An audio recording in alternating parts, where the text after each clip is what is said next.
What's up, guys? I'm going to show you how I removed my frozen leaf spring bolt.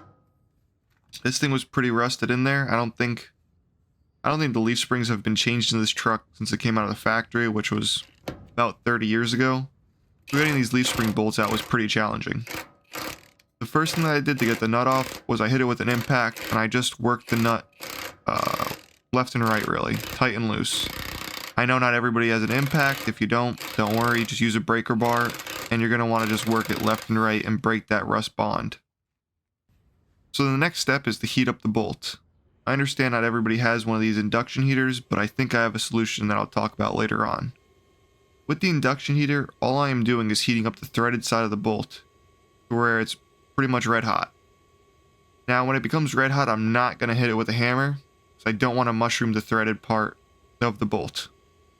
I'm just going to let that cool. That heat is going to travel up from the threads all the way to the head of the bolt. So I'm going to let that cool for a minute and then repeat the cycle. I'm just going to heat it up till it's red hot and then let it cool off. Now if you don't have a torch or a heat inductor, what you can use is CRC has a lubricant called Freeze Off, and I've never used it before, but it's the only thing I could think of if you don't have a heat source.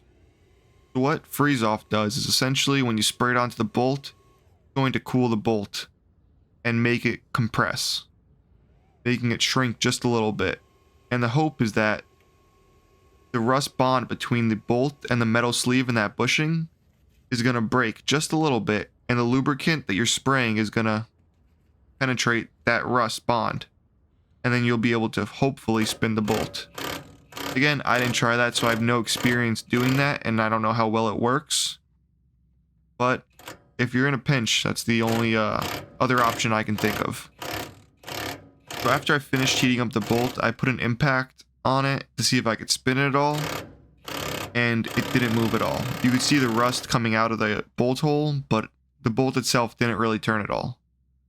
What I ended up doing is using a breaker bar and working it left and right.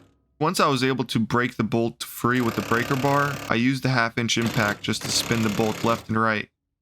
And eventually you could see that cloud of rust. I was able to get the bolt to free spin. Once the bolt's free spinning, you're basically halfway there. From that point on, all you have to do is work this bolt back and forth with the hammer. Working the bolt back and forth is pretty tedious.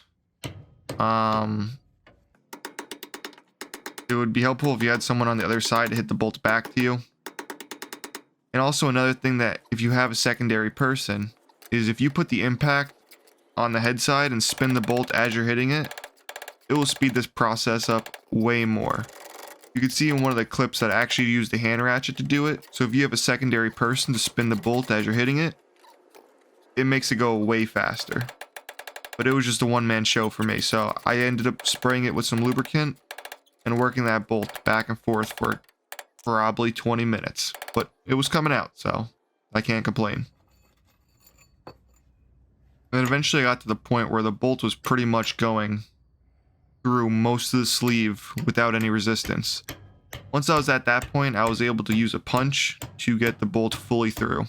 And as you can see, once this bolt comes out, it's cooked. The threaded part of the bolt is way thicker than the shaft of the bolt that was sitting in that bushing, and that's just from the bolt rusting away. You have to push that thick threaded part through the bushing that has a whole bunch of rust in it, so that's what's stopping you. That's what I did to get my frozen leaf spring bolt out. I hope this helps you guys. If you want to see me fully replace my leaf springs in my truck, you can click this video right here.